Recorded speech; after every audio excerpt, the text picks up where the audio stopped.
All right, this is going to be a rather quick video over section 4.4 dimensional analysis.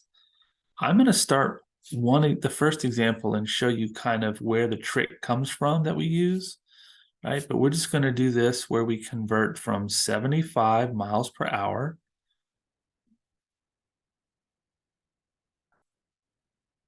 and we want to know how many miles per minute that is, right? So we have miles in the beginning and we have miles in the end. So we don't trade in miles, but we have hours in our denominator and minutes in our denominator at the end. So we're trading in hours, right? So this is miles for every hour. How many miles for every minute is that? So what we have to do is we have to convert our hours to minute or trade in our hours for minutes. 75 miles stays in the top. We have 1 hour in the bottom because that's what per means. Per hour means per 1 hour. And we trade in, just like we did with rates, that 1 hour for 60 minutes. The hours divide out and we're left with just 60 minutes, just like when we did units, right? We just did units.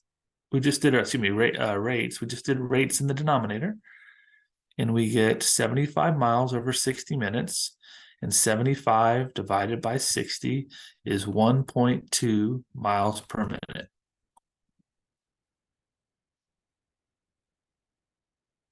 Oh, 1.25. Whoopsie daisy. Cool. All right. So let me fix that. Here, there's a trick we can use when we do this. It's a kind of a shortcut. We start with miles per hour and we want to cancel out hours and get minutes. Hours is in the denominator, right? And so what we're going to do is we're going to take, really what we're doing is taking this thing in the denominator, like a fraction that you divide by in the denominator, you can flip it over and multiply by it. It's called multiplying by the reciprocal. We flip it over and multiply by it, which does the same exact thing as what we did here, but there's a nice trick here. If we have hours in the denominator, we put hours in the numerator, right? We cancel them out and we're left with the new unit in the denominator. So miles over hours times hours over minutes equals miles over minute, because those things in the numerator and denominator cancel out. We can think of them as doing that, right? And that's the whole big idea trick. Okay, so here we're going to go from 35 miles per gallon.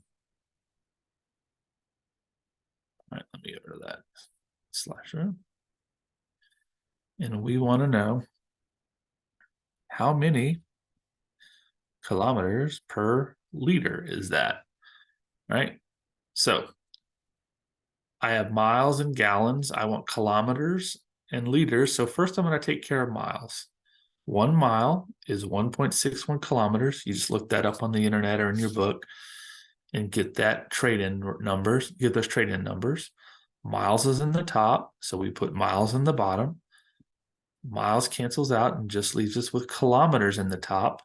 We multiply 39 by 1.61 and get 62.79 kilometers per gallon.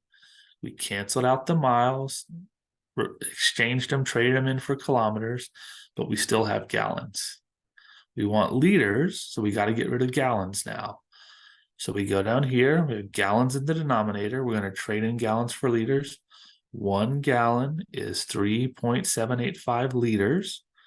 So we multiply by 1 gallon over 3.785 liters. The gallons cancel out and you get 62.79 over 3.785, which equals about 16.59, and that's kilometers per liter. Right. One last thing we could do, instead of doing this problem in two kind of separate steps, we could string it all together. Miles over gallons times kilometers over miles gets rid of miles, gives us kilometers over gallons. Then gallons over liter gets rid of the gallons. So notice that for every one of these that we're canceling out, we have one in the top, and in one of our trade-in units, we get rid of it in the bottom. We have one in the bottom, and with this trade-in unit, we get rid of it in the top, leaving us with kilometers in the top and liters in the bottom, and we just multiply it through using our calculator like that right over here and get our answer.